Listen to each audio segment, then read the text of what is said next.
It was a free-for-all. There was no media there. There's no one to look after you. And the Marines took it upon themselves to shoot at, beat, rob, rape, kill whoever they wanted to. And that's being proposed on the news as like a few bad apples. This is a very isolated incident.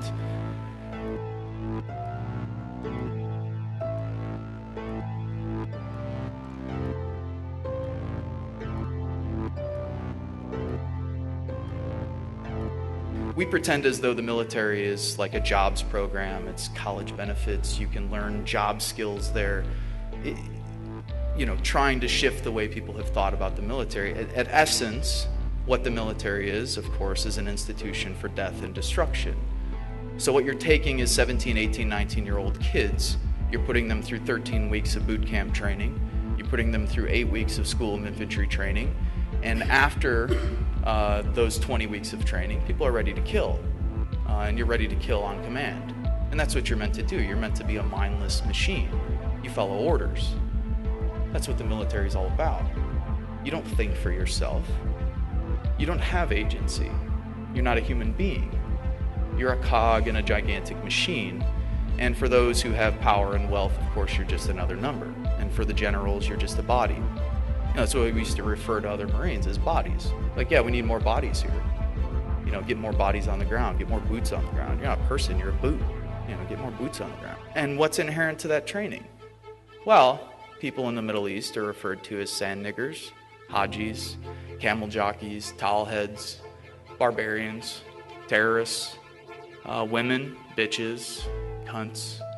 Women Marines referred to as WMs, walking mattresses. That's why 1 in 3 women who are coming back from military service are reporting military sexual trauma, because their fellow brothers are actually raping them while they're in the service. That's 1 in 3. It's not far removed from the 1 in 4 women in America who already report sexual trauma throughout their lives, or have experienced it at least once. So, again, firmly entrenched in the military culture and in the institution is patriarchy and homophobia. Of course, everyone is referred to as a faggot, queer, pussy, a cunt. Again, reinforcing that you're weak, of course, if you're gay, bisexual, queer, so on and so forth.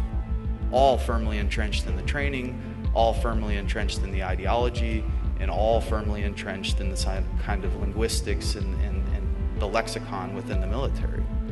In Iraq, what did we do?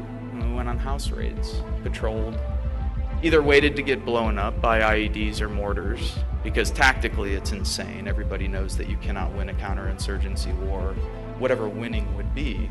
It's never happened. You can talk to the British who've been to Malaysia, you could talk to the French who've been to the Algiers, you could talk to the Americans and Australians and the rest who've been to Vietnam and Korea, and the Soviets in Afghanistan, and the United States in Afghanistan and Iraq, and every single time militarily have had their asses kicked, and rightfully so. But have also caused tremendous amounts of death and destruction. 1 million Iraqis dead.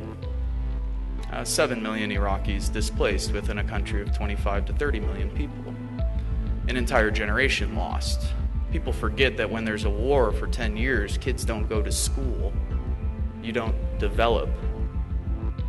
You drop depleted uranium-coated rounds that have a half-life of X amount of billion years, and so now you have birth defects in towns like Ramadi and Fallujah that are 500% what they were 10 years ago. We've absolutely devastated that country, the United States and the West. After 30 years of warfare, supporting both sides in the 8-year war with Iran and Iraq, the Gulf War, the sanctions throughout the 90s that Madeleine Albright and Bill Clinton said were worth it. 500,000 dead, women and children, Madeleine Albright on news, 10 o'clock news. Yeah, it's worth it, absolutely. What was happening over there? We were killing people. We were killing innocent people. People were being taken captive. If they looked like a quote-unquote insurgent, you did what you wanted to do with them. It was a free-for-all. There was no media there. There's no one to look after you. And the Marines took it upon themselves to shoot at, beat, rob, rape, kill whoever they wanted to. And that's being proposed on the news as like a few bad apples. This is a very isolated incident. This, to me, is Western culture par excellence. This is exactly what this culture is built upon, and anyone, I think, who's telling anyone differently is absolutely insane, because we've robbed, beaten, raped, and tortured people from Vietnam to Southeast Asia, to South America, to Africa, to the slaves that we brought over to the United States, and of course the indigenous people that we've genocidally murdered and displaced. We operate 900 to 1,000 military bases worldwide and have overthrown democratically elected governments from Libya to Iran to Chile, and right now as we speak, drones are killing civilians from Pakistan to Somalia, all in the name of American empire and all with American tax dollars.